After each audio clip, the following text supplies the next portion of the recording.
Evan Stewart joins us in studio. He's been very patient with us today. Evan, thank you for waiting. Thank you for letting me interrupt you while you were in the studio. We appreciate it all. Welcome. How are you today? Doing good. Yeah, we got a lot to talk about. You know, we had the tides running a little bit high today.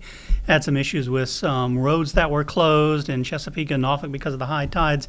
And it's going to get even worse as we head into the weekend. We've got a developing coastal storm, a nor'easter, that is going to cause some significant issues. I think once again, it's looking like things are coming more in line. So it was even over this weekend, really, that we issued this weather impact alert for this weekend nor'easter coming up.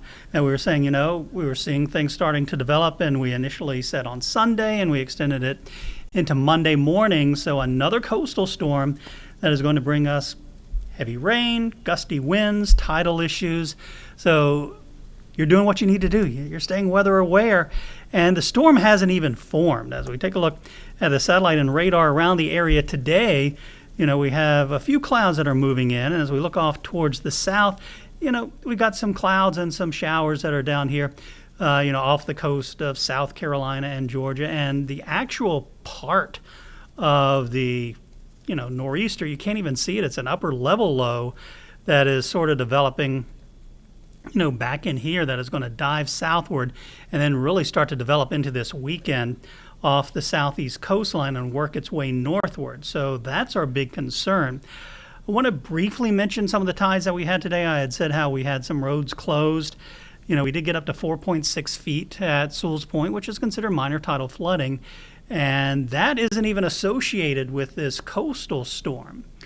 That's just because of the northeast winds that we had behind this cold front. And you've heard us talk about the king tide. You know, as we get into these supermoons, that we get the higher than normal tide. So when the sun and the moon and the earth all align, that increases the gravitational pull because we have tides because of the sun and the moon. The gravitational pull on the oceans, and the tides go all around the planet.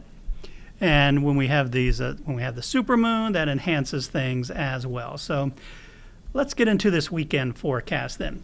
Saturday is going to start out cloudy, and I think a good portion of Saturday should be dry. The models have been going back and forth on when this rain is going to move in. Some had said as early as midday. Some, hold it off until 10 or 11 o'clock at night. I think it's going to be more into the late afternoon, evening. So the first half of the day, Saturday, should be fine. But it's Sunday that we have that weather impact alert, as I mentioned, and we're looking at rain, wind, tidal flooding. So more specifically, we're under this level 2 risk for flash floods. That's on a 4-tier system. And we've seen that several times this summer when we've had flooding. And so we're looking at the possibility of flooding from rain and also flooding from tides. So it's two types of flooding, what we call freshwater flooding from the rain and saltwater flooding, which comes from the tides. And it's going to be windy, wind gusts near 50 miles per hour at the coast. And it's a little too early to get into specific numbers for tidal flooding just yet. The models don't go out quite that far, but moderate to major tidal flooding is possible Sunday into Monday. And as far as the rainfall totals, generally 2 to 4 inches across the area, lesser amounts inland, higher amounts at the coast. It's a coastal storm. That's what you would expect. And we're looking at 4 to 6 inches of rain possible along the eastern shore and maybe a little bit of the Outer Banks of North Carolina as well. All right, so a lot going on there. There is. A very, very busy time. I first just want to say, on a personal note, meteorology has the coolest terms coming in hot with king tide and supermoon. I also am really glad you made the distinction between what we experienced earlier this week, what we've got going on today, and how that's totally separate from what's coming this weekend. That's right. And, I was watching an interview earlier today, along the Outer Banks, because that's our concern. It's been a rough summer for the Outer Banks of North Carolina with Aaron earlier this year. Then we had Umberto and Imelda. And then we had that no-name nor'easter about 6 weeks ago. And now we have another nor'easter. It was a gentleman, he was being interviewed. His house is one of the ones not standing in the water, but right next, the row behind. Right. And he said he built the house 44 years ago. And 44 years ago, in front of his house was beach and a sand dune, and a road, another row of houses, and 200 yards of beach. And even before Aaron, he was saying that row of houses, they were standing in the water, the ones that we've all seen in the videos, but he still had a very healthy sand dune in front of his house. Right. That had vegetation. You went over the sand dune. There was a little bit of beach, but mostly into the water. And, after several days of 20-foot waves, that sand dune, was eroded by Aaron. Mm-hmm. And so now, earlier this year, he had beach and a sand dune, and now his house is one of the ones starting to get water under it. And he already has plans to move the home. He's one of the few, that has been able to find land to move that home to. Physically pick the house up and move it. Physically move it. And that's that's one of the trouble. I know people are saying, well, why don't they move these homes or, stuff. Well, there's finite land. Mm-hmm. So you have to find a place to move the home first. And he's just hoping that they can make it through, this next storm or whatever happens. Already has the land, just the right. people who do the house moving, they're probably out, doing debris cleanup and right. stuff. Right, and that coastal erosion in real time, and you think about it, 44 years, for us, it seems like a long period of time, but when you really think about the actual movement of land, the erosion of land, that is not a long time for that much coastline to go. Right down there in the Outer Banks, right in our viewing area. And then another storm comes along right after it, and the impacts will continue to be felt. And that we know the Outer Banks is the main concern. We're expecting to see some of that flooding in Hampton Roads as well.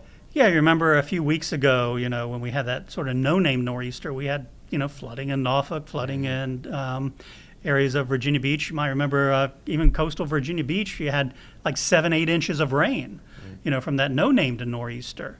And we also had the high tide. So it's a combination of the water coming down and the water coming up. And you started talking about freshwater flooding versus saltwater flooding.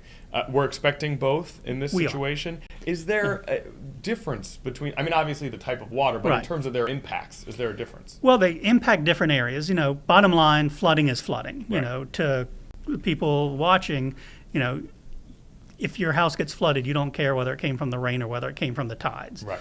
But we do, distinguish the two, because there are areas of Virginia Beach, like I think it's Windsor Oaks or Windsor Woods, one of those areas that, you get heavy rain and it floods, but you don't get flooding from tides.